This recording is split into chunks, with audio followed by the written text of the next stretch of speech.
About 11 honorable members have taken part in the debate and have given valuable suggestions on the electoral reforms.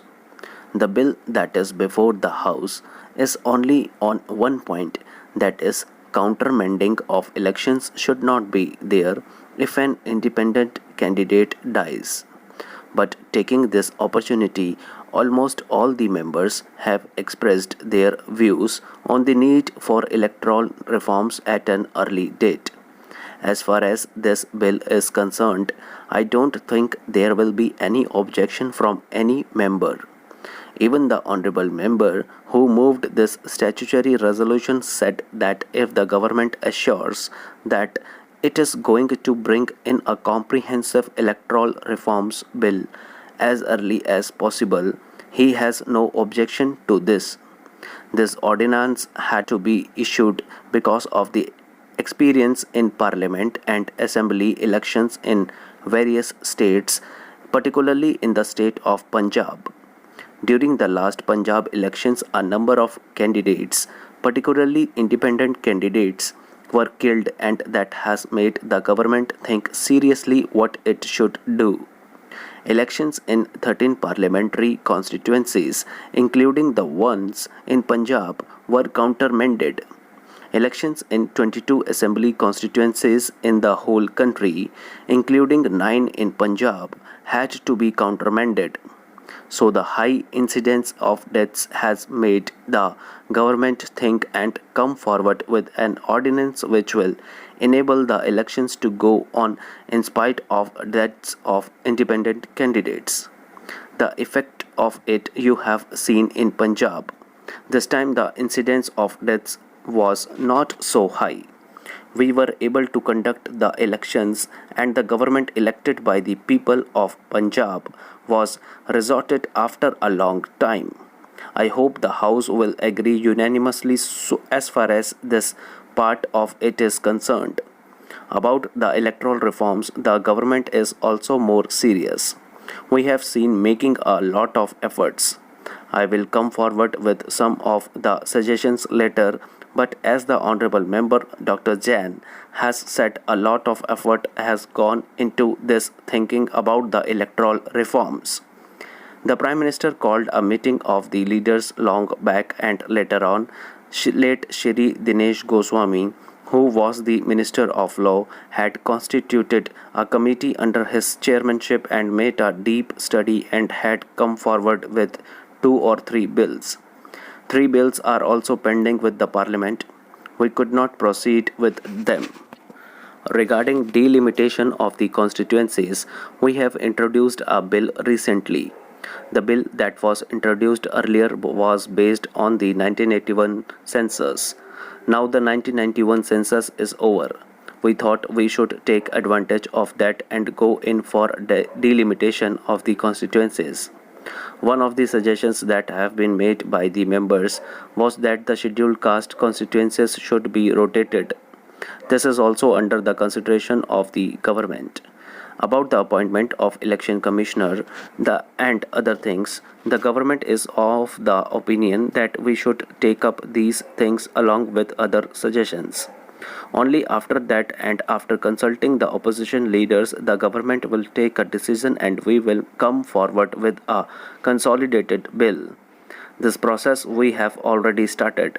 We were waiting for the recommendations on the electoral reforms from the Election Commission.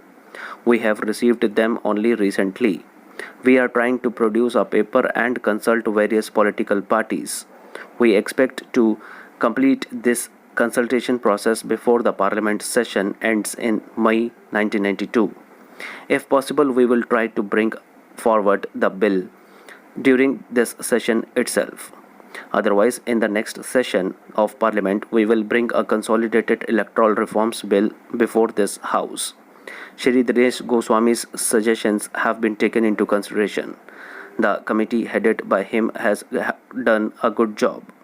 That is why he had introduced 4 bills. The most important of them is the multi-purpose photo identity cards. Non-serious candidates have to be avoided. How to avoid both capturing. All these points are engaging the attention of the government. In the recent elections, we have seen that there was a need not only for the security of the independent candidates but also for the security of political party candidates. A number of candidates have filed their nominations. I have seen in one constituency that there were about 20 independent candidates. Accompanying 20 independent candidates were security personnel totaling 80 at the rate of one sub-inspector, one head constable and two constables. 20 candidates and 80 police personnel accompanying them looked like an army marching. What kind of an impression it will create on the voter? We should seriously think of avoiding these independent candidates. That is a very important point. We have many suggestions to this effect. Some honorable members have suggested that the deposit money may be raised. Raising the deposit money will not solve the problem. They also suggested that there must be 10 elected proposers for every non-serious independent candidates. Sir, I rise to support the railway budget for 1992-93. The railways are one of the biggest media for communication and to carry people and the goods and serve the nation. Here we have found that the railways are really aware of their duties and responsibilities, and it is one source by which our economy can gain momentum and which helps to fulfill our social obligation. We respect the Indian Railways. However, there is still room for improvement of services to be rendered to individual passengers. A lot has to be done towards improvement of railway stations, cleanliness and catering service. We have to initiate a number of steps to plug leakage of revenue during transportation, that is during movement of goods from one place to the other. This will surely help the economy and also minimize damages and also minimize the claims from affected persons. The Railway Ministry have to think in terms of rehabilitation and renovation of railway track and also conversion of meter gauge into broad gauge lines in tribal areas. My humble suggestion for broad gauge line to be considered in the 8th 5-year plan is from Balsar in Gujarat to Nasik in Maharashtra. This will help in the development of the tribal belt in both the states and will provide many opportunities to the people of the area. This is a very long pending demand with the central government. I hope the Honorable Minister would think in this direction and satisfy both the states. The performance of the railways is satisfactory when we see the data provided by the Minister. The growth of passenger traffic is 5%. There is control on the working expenses. But by putting in extra efforts, the earnings are increasing at a satisfactory level. Keeping in view the demands and requirements, 15 new trains are being introduced from 1st July 1992. We are thankful to the Honorable Minister for this. However, these are much less in number considering the growing demand.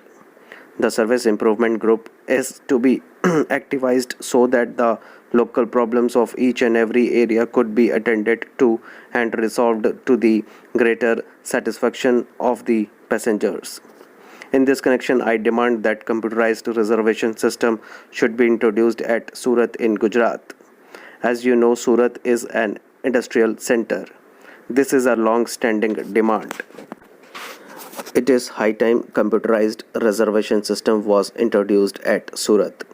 This will be helpful to thousands of passengers of Gujarat and Maharashtra, Rajasthan, Madhya Pradesh, Andhra Pradesh, Kerala and Orissa too. In the budget, there is an enormous hike in the suburban fares. Upper class fares have been increased by 20%. The increase in the second class fares is between 11 and 17%. It has been stated that the input cost of the railways has gone up by 8 times, but the increase in the passenger fares has been less than 4 times in the last 2 decades. Freight rates have been increased by 7%. In the case of coal, it is 4%. There is also a sizable increase in the case of parcel rates from 25% to 50%. As a result of these increases, prices will go up and consequently inflation. Directly or indirectly, the middle class and the lower class of the society will suffer. Their purchasing power will go down. Travel will become costly for the urban people and the common man. The items for which the raw material is coal will automatically become costly as the cost of production will increase by 4%. The increase in the revenues will be helpful to the railways and the elite sections of the society in one way or another. The thrust given to gauge conversion, electrification, and technical upgradation will further improve the performance of the railways in the days to come. Here, I would like to point out that a state like Gujarat has not at all been included for gauge conversion. In the context of the critical economic situation, the Honorable Minister has done his best to make the railways more effective, productive, and profitable in the days ahead. The performance of the railways in the year 1991-92 is commendable, particularly when we see that the general industrial growth has declined. I now come to some specific demands, some specific problems concerning my state, namely Gujarat. Gujarat is getting coal irregularly due to shortage of rakes. In the morning, during question hour, we discussed about model railway stations. Navsari and Porbandar are two international and historical places. Lakhs of tourists are coming each year, but there are no facilities, no amenities at both the stations. Navsari city is a prosperous city, industrial and historical city. I must say that some amenities should be provided. We wrote some letters for providing amenities at these railway stations. I request the Minister, sir, to do something in this respect.